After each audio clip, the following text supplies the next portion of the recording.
Good morning students. हम लोगों ने कल ऑक्सीडेशन नंबर निकालना देखा था। अब आज हम बात करेंगे आगे की। एक क्वेश्चन है जिसे ये देखेंगे आप 8.3 वाला। इसमें हमें ऑक्सीडेशन जिस नंबर निकालते हैं हम उसके अकॉर्डिंग उसको स्टॉक नोटेशन में रिप्रेजेंट करना है। जैसे यहाँ पर लिखा है HAuCl4। अब इसको आपको यदि स्टॉक नोटेशन के अकॉर्डिंग एक्सप्रेस करना हो तो आपको इसमें ऑरम की ऑक्सीडेशन स्टेट पुटअप करना पड़ेगी। इसमें डिफरेंट रूल्स होते हैं, उस अकॉर्डिंग जो भी इसके अंदर एलिमेंट आपको कहा जाएगा उस एलिमेंट की जो मतलब अंडरलाइंड एलिमेंट होगा वो एटम होगा, उस एटम की आपको ऑक्सीडेशन स्टेट रोमन लेटर में शो करनी पड़ेगी। देखिए जैसे ये देखिए HAuCl4 है, इसमें हम ऑरम के ऑक्सीडेशन स्टेट निकाल रहे हैं। कैसे करना है ऑक्सीडेशन स्टेट निकालना, ऑक्सीडेशन नंबर निकालना, मैंने कल भी आपको बताया था। क्लोरीन इसकी हमेशा कितनी रहती है, 1 नेगेटिव रहती है। मतलब कि क्लोरीन को कितने इलेक्ट्रॉन चाहिए, एक क्लोरीन को ऑक्टेट कंप्लीट करने के लिए 1 इलेक्ट्रॉन चाहिए। तो यहाँ पर 4 क्लोरीन लगे, मतलब 4 इलेक्ट्रॉन इनको चाहिए। अब इनको 4 इलेक्ट्रॉन देने के लिए ये 2 लोग हैं, हाइड्रोजन और ऑरम। तो हाइड्रोजन हमें पता है 1 इलेक्ट्रॉन से ज़्यादा वो दे नहीं सकता, तो टोटल 4 इलेक्ट्रॉन में से यदि 1 हाइड्रोजन ने दे दिया, इसका मतलब ऑरम ने कितने दिए, 3। तो इसका मतलब ऑरम की ऑक्सीडेशन नंबर यहाँ पर कितनी निकलेगी, +3 निकलेगी। अब जो ये इसकी +3 ऑक्सीडेशन स्टेट है, आपको इसको इस तरीके से रिप्रेजेंट करना है रोमन लेटर में। इसको बोलते हैं हम स्टॉक नोटेशन, इस तरीके से। जैसे यहाँ पर ये Ti2O है, ऑक्सीजन की ऑक्सीडेशन स्टेट यहाँ पर कितनी रहेगी, -2। टाइटेनियम कितने लगे हैं यहाँ पर, 2। तो एक टाइटेनियम में इसका मतलब 1 इलेक्ट्रॉन दिए हैं। तो ये देखिए हमने ये टाइटेनियम की ऑक्सीडेशन स्टेट रोमन लेटर में यहाँ पर लिखी है। तो इस तरीके से जब हम रोमन लेटर में ऑक्सीडेशन नंबर को रिप्रेजेंट करते हैं तो उसको हम बोलते हैं स्टॉक नोटेशन। तो इस तरीके से एग्जाम में स्टॉक नोटेशन भी आपको आ सकते हैं। उसके बाद में आपको डिफरेंट मतलब रिएक्शंस भी आ सकती हैं। जैसे यहाँ पर लिखा है कि इस रिएक्शन को जस्टिफाई करना है कि ये रेडॉक्स रिएक्शन है। तो कैसे जस्टिफाई करेंगे, जस्टिफाई करना से मतलब है आपको सिद्ध करना है। तो आपको ये चीज़ बतानी पड़ेगी कि इसमें कौन ऑक्सीडाइज हो रहा है, कौन रिड्यूस हो रहा है। तो जो भी ऑक्सीडाइज हो रहा है और रिड्यूस हो रहा है उसके नीचे आपको लिखना पड़ेगा।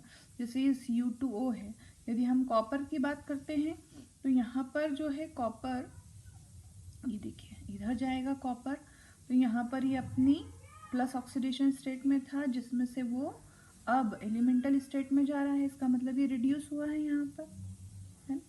और यहाँ पर यदि अपन सल्फर की बात करते हैं तो sulphur after reaction getting the oxygen, इसका मतलब सल्फर का ऑक्सीडेशन हो रहा है और कॉपर का रिडक्शन हो रहा है। तो इस तरीके से हम यहाँ पर इस तरीके से एरो लगा देंगे, ये कॉपर पे ये से यूँ, इसको बोलेंगे रिडक्शन, और सल्फर पर इस तरीके से एरो लगा करके इसको अपन शो करेंगे ऑक्सीडेशन। तो इस तरीके से हम यहाँ पर जस्टिफाई करेंगे। इसके अलावा हम ऑक्सीडेशन नंबर भी इनके लिख सकते हैं, उससे भी रिप्रेजेंट कर सकते हैं। इलेक्ट्रॉन ट्रांसफ़र तो हम बता ही रहे हैं। उसके अलावा देखिए यहाँ पर कॉपर किस कंडीशन में था, ऑक्सीडेशन नंबर इसका क्या है, +1 है। यहाँ पर ऑक्सीजन का -2 है, यहाँ पर कॉपर का +1 है और यहाँ पर सल्फर का -2 है। जब हम इसका आफ्टर रिएक्शन देखते हैं तो जब प्रोडक्ट फॉर्मेशन हो रहा है तो कॉपर अपने एलिमेंटल स्टेट में जा रहा है, इसका मतलब 0 ऑक्सीडेशन नंबर हो गया इसका। और जब प्लस ऑक्सीडेशन नंबर डिक्रीज होता है तो उसको हम रिडक्शन बोलते हैं, इसका मतलब इसका रिडक्शन हुआ है। सल्फर की यदि हम बात करते हैं तो ये -2 में था और अब +4 में चला गया, इसका मतलब सल्फर का यहाँ पर क्या हो रहा है, ऑक्सीडेशन हो रहा है। तो इस तरीके से यहाँ पर हम इससे भी रिप्रेजेंट कर सकते हैं कि भाई ये एक रेडॉक्स रिएक्शन है। तो ऐसी रिएक्शन जिसके अंदर ऑक्सीडेशन और रिडक्शन दोनों होते हैं उसको हम रेडॉक्स रिएक्शन बोलते हैं। ऐसी कोई सी भी रिएक्शन आपको एग्जाम में आ सकती है। देखिए उसके बाद में टाइप्स ऑफ रिएक्शन है। अलग अलग तरह की रिएक्शंस होती हैं। ये तो सब आपका 10th में भी है पार्ट, आपने 10th में भी किया है ये। कॉम्बिनेशन रिएक्शन जब आपस में मतलब एलिमेंट्स के एटम्स आपस में कंबाइन करें इस तरीके से और एक नया प्रोडक्ट देते हैं, उसको हम बोलते हैं कॉम्बिनेशन रिएक्शन, जिसमें कोई बाई प्रोडक्ट नहीं निकलता है जनरली, उसको हम बोलते हैं combination reaction.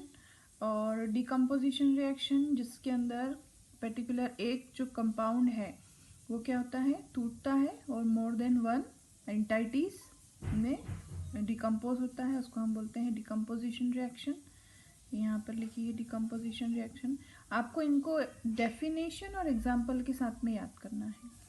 Types of reaction, types of redox reaction आप याद करेंगे, हेडिंग, इसका डेफिनेशन, एक एग्जाम्पल, इस तरीके से आपको इसको प्रिपेयर करना है।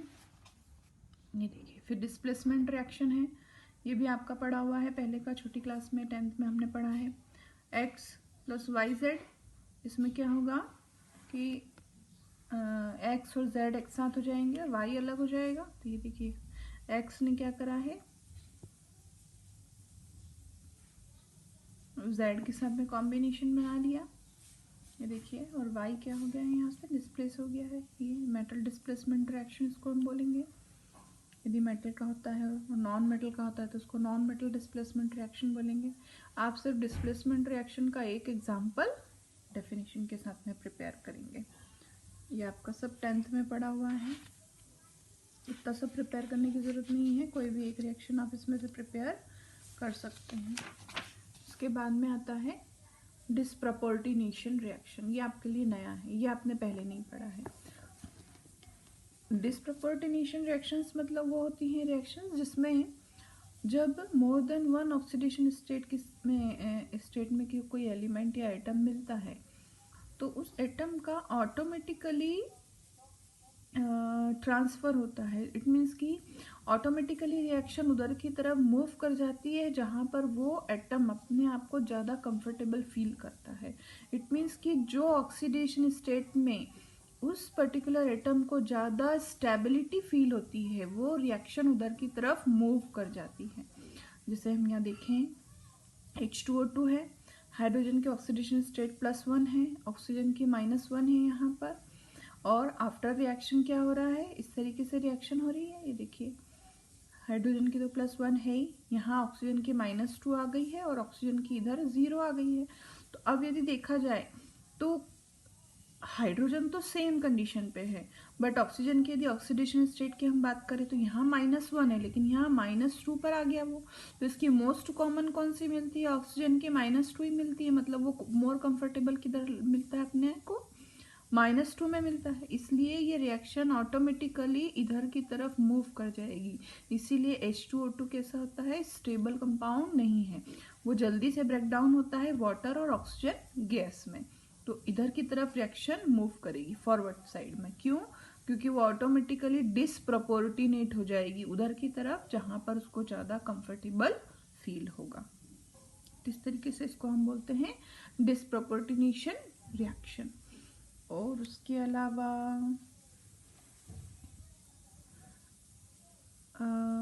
ये यहाँ पर कुछ एक एग्जाम्पल भी इसके अंदर दिए हैं।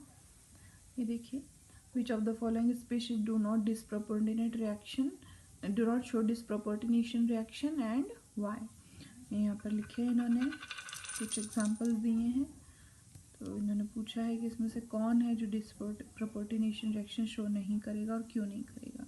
तो इसमें इन्होंने बताया है among the oxoanions of chlorine listed above, ClO4 does not disproportionate because in this in this oxoanion chlorine is present in the highest oxidation state +7। यहाँ पर यदि हम बात करें ClO4 की, ये ClO4 है, यहाँ पर ClO4 यहाँ पर +7 ऑक्सीडेशन स्टेट में आ गया है। अब ClO4 अपनी हाईएस्ट ऑक्सीडेशन स्टेट में आ गया, तो अब ये तो और कहीं जा ही नहीं सकता है, इसका मतलब अब ये डिसप्रपोर्टिनेशन शो नहीं करेगा क्योंकि अपनी हाईएस्ट ऑक्सीडेशन स्टेट में है, क्योंकि +7 7 इलेक्ट्रॉन से ज़्यादा तो ये दे ही नहीं सकता किसी को भी। तो इस तरीके से ये डिस्प्रोपोर्टिनेशन रिएक्शन शो नहीं करेगा। बाकी के क्यों शो करेंगे? क्योंकि इनके पास ऑप्शन है। जैसे यहाँ पर क्लोरीन के साथ +1 में था, यहाँ पर क्लोरीन किस में चला गया है? अभी यहाँ +5 में चला गया है। तो इसका मतलब इसके पास ऑप्शन है, +1 से +5 में ये जा सकता है। यहाँ पर ये +3 में था तो +5 में जा सकता है, ऑप्शन है इसके पास में। +5 में था तो +7 में जा सकता है, लेकिन अब +7 से आगे ये नहीं जा पाएगा। तो इसका मतलब ये डिस्प्रोपोर्टिनेशन रिएक्शन शो नहीं करेगा। इस तरीके से ये रिएक्शन है, एक क्वेश्चन है। इसके अलावा यहाँ पर कुछ रिएक्शंस दिए हैं, इन्होंने पूछा है कि क्लासिफिकेशन करना है कौन सा टाइप ऑफ रिएक्शन है इनके अंदर। टाइप ऑफ रिएक्शन आपको पता है इसके अंदर लगाना है, कॉम्बिनेशन कौन सी है, डिस्प्रोपोर्टिनेशन कौन सी है, ये इस तरीके से करना है। और इसके बाद में बैलेंसिंग द रेडॉक्स रिएक्शन है, ये वाला टॉपिक ओमिट है बेटा। बैलेंसिंग ऑफ रेडॉक्स रिएक्शन, ये आप टॉपिक ओमिट करेंगे। पेज नंबर है ये 266 वाला, बैलेंसिंग रेडॉक्स रिएक्शन वाला, ये आपको ओमिट करना है। पेज नंबर 266 ओमिट करना है, 267 भी ओमिट करना है। फिर इसमें से ये पूरा ओमिट करना है। अभी ये हम अभी नहीं करेंगे, अभी फ़िलहाल के लिए ये ओमिटेड पार्ट में रहेगा। ये पूरा ओमिट है ये पार्ट। ये सब हमारा टाइट्रेशन जब हम करेंगे उसमें ये सारा कवर अप हो जाएगा। इसके बाद में आता है हमारा last topic, electrochemical reaction, electrochemical series. तो एक्चुअली यहाँ पर हमने एक सेल की बात कर रहे हैं हम। सबसे पहले हम बात करेंगे रेडॉक्स रिएक्शन में इलेक्ट्रोड प्रोसेस की। इलेक्ट्रोड प्रोसेस से मतलब होता है कि जब हम दो इलेक्ट्रोड को इस तरीके से उनके सॉल्ट सॉल्यूशन में बीकर में रख दें, उन दोनों को इस तरीके से कनेक्ट कर दें और दोनों बीकर को सॉल्ट ब्रिज से कनेक्ट कर दें, तो ये एक ऑटोमेटिकली एक ऐसा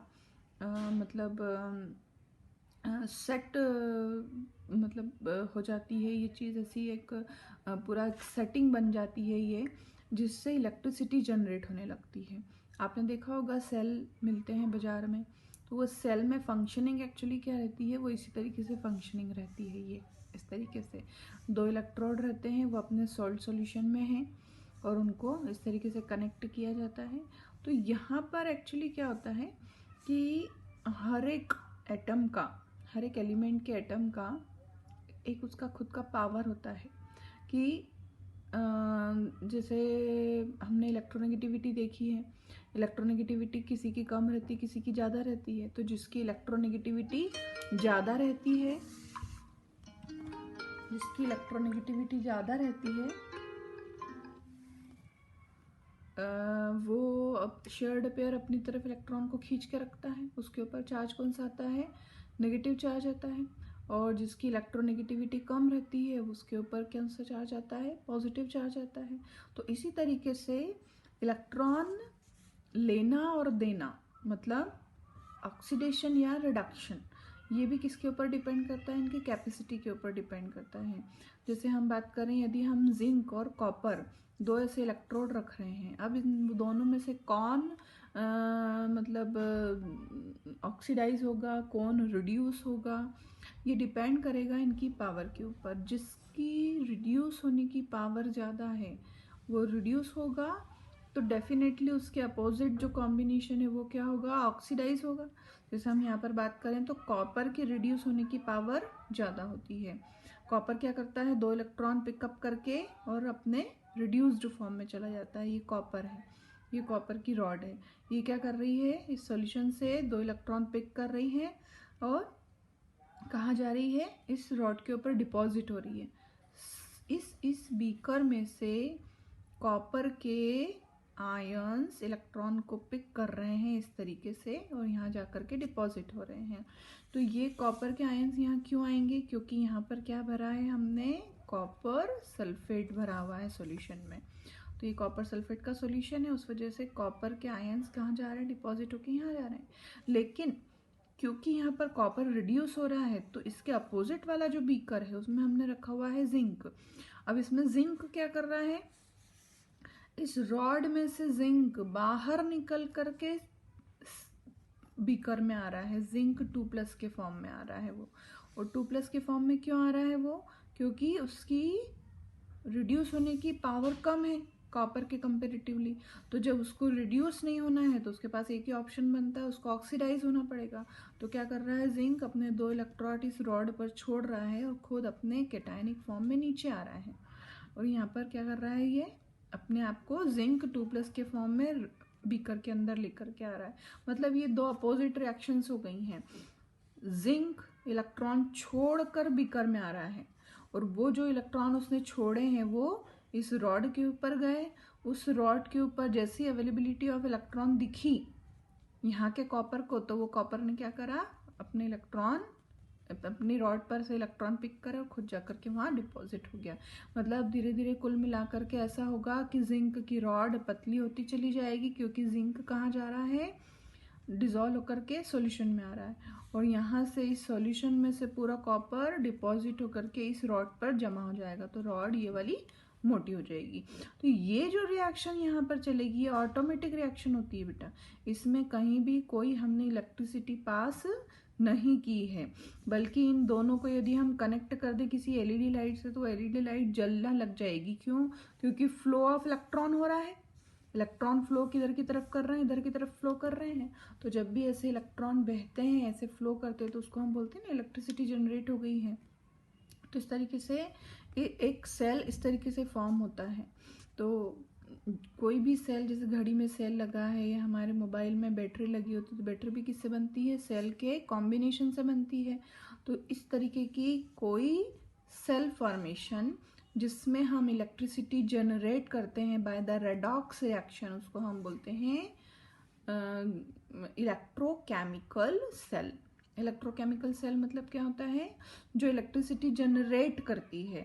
कैसे जनरेट करेगी, वो केमिकल एनर्जी से इलेक्ट्रिकल एनर्जी बनाएगी। केमिकल एनर्जी से इलेक्ट्रिकल एनर्जी में कन्वर्जन की प्रोसेस को हम इलेक्ट्रोकेमिकल सेल बोलते हैं। ये इलेक्ट्रोकेमिकल सेल क्यों बनती है, क्योंकि इनके रिडक्शन पोटेंशियल में डिफरेंस होता है। ये रिडक्शन पोटेंशियल मतलब कि इनकी रिड्यूस होने की पावर, हर एक एलिमेंट की अपनी अपनी पावर होती है। ये देखो यहाँ पर ये पूरी सीरीज दी है, यहाँ पर किसकी कितनी पावर है। तो जिनकी भी रिड्यूस होने की पावर ज़्यादा है वो सब प्लस में है, देखो यहाँ पर ये। और धीरे धीरे ये कम हो रही है, यहाँ आकर के ज़ीरो हो गई। ज़ीरो किसकी है, हाइड्रोजन की। हमने बोला है ना कि हाइड्रोजन कैसे एक्ट करता है, एक मेटल जैसा भी एक्ट करता है, नॉन मेटल जैसा भी। तो इसलिए इसकी 0.00 रिडक्शन पोटेंशियल रहती है। मतलब ये रिड्यूस भी हो सकता है और ऑक्सीडाइज भी हो सकता है। और इसके नीचे सबके रिडक्शन पोटेंशियल कैसे हैं, माइनस में। मतलब इनको ये कंपेरेटिवली देर से रिड्यूस होंगे, ये जल्दी रिड्यूस होंगे। तो जब भी कोई सेल फॉर्मेशन होती है तो इस तरीके से 2 कॉम्बिनेशन उठाए जाते हैं। जिसका रिडक्शन पोटेंशियल प्लस में है वो रिड्यूस होगा, तो उसका जो अपोजिट कॉम्बिनेशन आपने यहाँ से लिया है वो क्या होगा, ऑक्सीडाइज होगा।